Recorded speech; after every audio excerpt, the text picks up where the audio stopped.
Hey, what's up guys, Andy here, and today we're reviewing over To the Abandoned Sacred Beast, episode 5, titled Gargoyle's Judgment.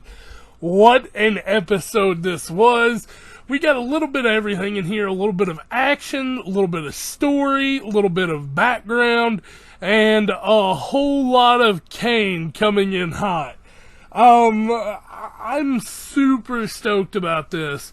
I'm not exactly sure on where this is going to go, but the invitation has been sent, so to speak, but we'll talk about all that in the episode and more.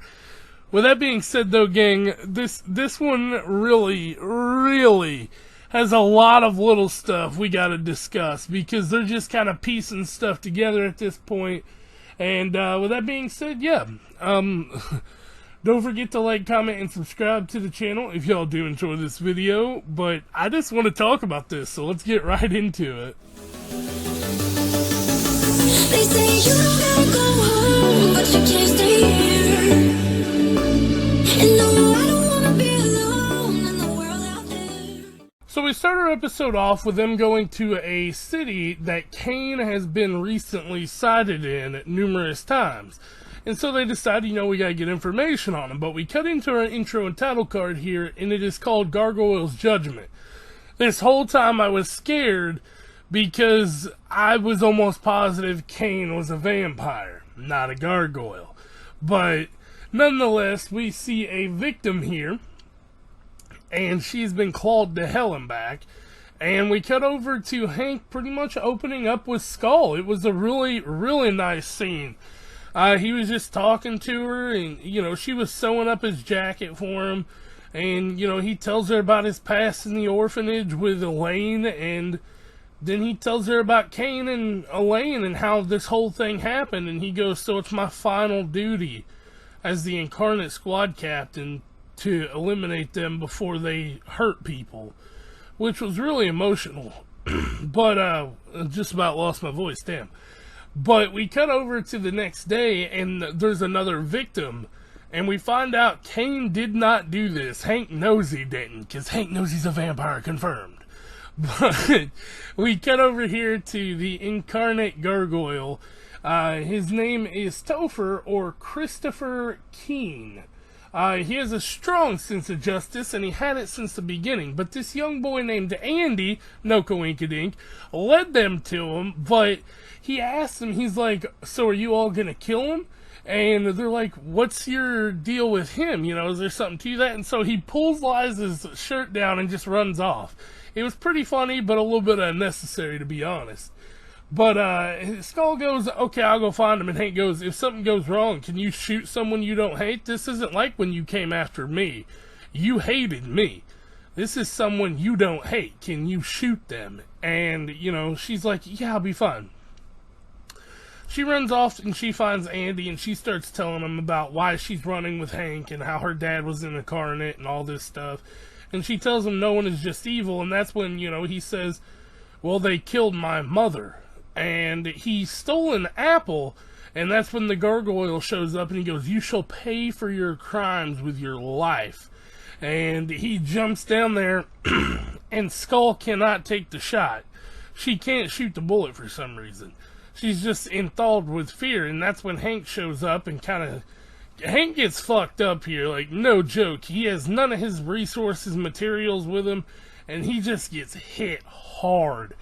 And that's when he tells him, meet me at the church and we can finish this. So back at the church, we find out that Cain has been visiting the gargoyle a lot. And this time, though, he's there for a different reason, and he brings him one of the God Killer bullets. He hands it over, and then he leaves.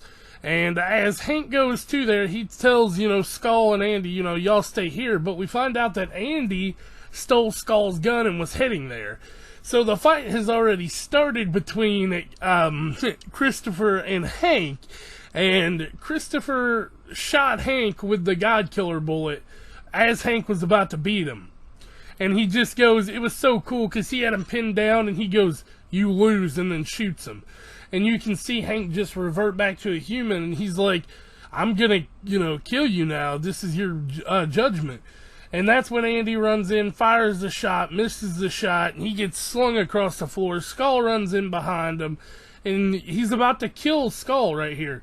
And that's when Hank rips the bullet out of his chest and plunges into the gargoyle. Just, oh, it was so cool to see. But that's not even the coolest part of the episode here, because as soon as that part's done, he goes through the whole talk with him right before he shoots him. And he's still talking about justice and everything. And, you know, Skull asks, why does this have to happen to you all? And Hank was like, it was just too much power for one person to have. And that's when it happens. It's been a while, Hank. Kane shows up and Skull gets pulled up into a web by someone, the incarnate known as Elizabeth. I don't ever remember her, but whatever. And, you know, she puts her to sleep, and she's got her webbed up, so they're taking her hostage. Hank can't do nothing. He's literally exhausted. He just ripped a God-killer bullet out of his stomach and killed the gargoyle. He used all his energy right there. And he gives Hank an invitation here, and he says, if you promise to show up, I'll give her back.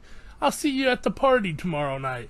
So next week's episode is going to be insane. But with that being said, though, guys, that's the end of the video. That's the end of the review.